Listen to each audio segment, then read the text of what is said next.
গুগলে কিছু সার্চ করছেন আর আপনি চান না যে আপনার সেই সার্চ হিস্ট্রিটা গুগলে থেকে যাক। অনেক সময় আমরা সার্চ হিস্ট্রি ডিলিট করে দিই, কিন্তু সেই সার্চ হিস্ট্রি ডিলিট করলেও কিন্তু পার্মানেন্টলি সেই সার্চ হিস্ট্রিটা আমাদের ডিলিট হয় না, এটা কিন্তু থেকেই যায়। তো আজকে আপনাদেরকে এমন একটা ট্রিক্স দেখিয়ে দেবো, যেটা ব্যবহার করে আপনারা যা কিছুই সার্চ করবেন, ভিজিট করবেন, দেখবেন, তারপরে কিন্তু সেইগুলো আর গুগলের সার্চ হিস্ট্রিতে আসবে না। কেউ কোনোভাবেই কিন্তু আর সেগুলো জানতে পারবে না যে আপনি কি সার্চ করেছেন বা কি দেখেছেন। তো বন্ধুরা, চলুন আজকে গুগল ক্রোমের এই দারুণ একটা ট্রিক্স আপনাদেরকে শিখিয়ে দিই। তো বন্ধুরা, ভিডিও শুরু করার আগে যদি আপনারা আমার এই চ্যানেলে নতুন হয়ে থাকেন, চ্যানেলটাকে সাবস্ক্রাইব করে নেবেন। ভিডিও ভালো লাগলে একটা লাইক করে অবশ্যই আপনারা কে কোথা থেকে ভিডিও দেখছেন কমেন্ট করবেন।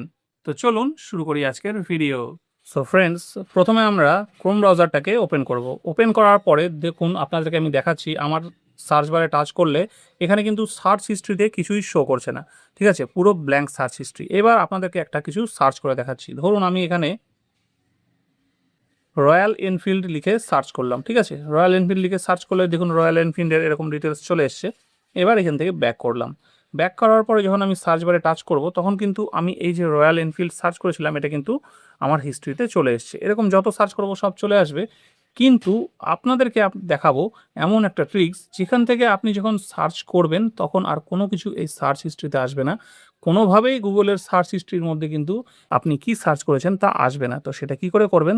ক্রোম ব্রাউজারটা ওপেন করবেন। ওপেন করার পরে এখানে থ্রি ডটে টাচ করবেন। টাচ করার পরে এইখানে দেখুন একটা অপশান পাবেন, দেখুন নিউ ইনকগনিটো ট্যাব, এর মধ্যে টাচ করবেন। টাচ করলে দেখুন এইরকম ইন্টারফেস আপনাদের সামনে চলে এসছে। ঠিক আছে, এখান থেকে কিন্তু আর আপনারা কিছু করবেন না। আপনাদের এই সার্চ, এবার কিন্তু আপনাদের সার্চের ইন্টারফেসটা এরকমই থাকবে। এবার এই যে উপরে সার্চ বার আছে, এই সার্চ বারে আপনারা টাচ করবেন। টাচ করে এখানে যা আপনি দেখতে চাইছেন, ওপেন করতে চাইছেন, সব কিন্তু এখান থেকে সার্চ করতে পারবেন। তো ধরুন আমি সার্চ করছি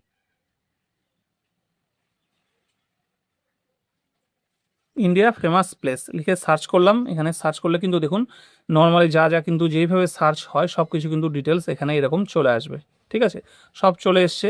এইবার কিন্তু আপনারা কি করবেন, আপনারা যেরকম সার্চ করলেন, সার্চ করা হয়ে গেল। সার্চ করার পরে এইবার এখান থেকে ব্যাক করে এই যে ইনকগনিটো ট্যাবটা এলেন।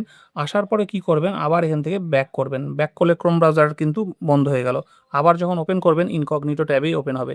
কিন্তু আপনি আপনার সার্চ করার বা যা কিছু দেখার দেখে নেওয়ার পরে আপনি চাইছেন যে ক্রোমের আবার নর্মাল যে মোড, সেই মোডে ফিরে যাবেন। তাহলে কি করবেন, তখন এই যে ওয়ান লেখা আছে বক্সটা, এই ওয়ান লেখা এই বক্সটার মধ্যে টাচ করবেন। এইবার আপনারা এখানে দেখুন ওয়ান লেখা একটা বক্স আছে, এই বক্সের মধ্যে টাচ করবেন। টাচ করলে দেখুন আপনাদের যে ক্রোমের নর্মাল ট্যাব, সেই ট্যাবটা দেখতে পাবেন। এর মধ্যে টাচ করলে কিন্তু দেখুন ক্রোম আপনাদের নর্মাল এরকম হয়ে গেছে। ঠিক আছে, এইবার দেখুন আমি এখানে এই সার্চ বারে যখন টাচ করব, এখানে কিন্তু সেই রয়্যাল এনফিল্ডটাই লেখা আছে। আমি যেখানে ইন্ডিয়া ফেমাস প্লেস লিখে সার্চ করলাম, সেটা কিন্তু এখানে আর শো করছে না বা আসছে না। ঠিক আছে, আবার যখন আপনি ইনকগনিটো মোডটা আবার অন করতে চাইবেন, ঠিক একইভাবে এই থ্রি ডটে টাচ করে এখানে নিউ ইনকগনিটো ট্যাবে টাচ করলে কিন্তু এই ইনকগনিটো মোড চলে আসবে। তো এই ইনকগনিটো মোড অন করে আপনি এই ইনকগনিটো মোড থেকে যা সার্চ করবেন, যা কিছু করবেন, কোনো কিছু কিন্তু আর আপনার গুগল সার্চ হিস্ট্রিতে আসবে না। সম্পূর্ণ কিন্তু এটা সার্চ হিস্ট্রির বাইরেই থাকবে। সো ফ্রেন্ডস, এইভাবে কিন্তু আপনারা খুব সহজেই যে কোনো কিছু আপনাদের সার্চ হিস্ট্রিতে না এনেই সার্চ করতে পারবেন। সো এটাই ছিল আজকের ভিডিওটি কেমন লাগলো অবশ্যই কমেন্ট করে জানাবেন। ভিডিও যদি ভালো লেগে থাকে তাহলে অবশ্যই ভিডিওটাকে একটা লাইক করবেন, আর এরকম ভিডিও দেখতে চাইলে চ্যানেলটাকে সাবস্ক্রাইব করে নেবেন।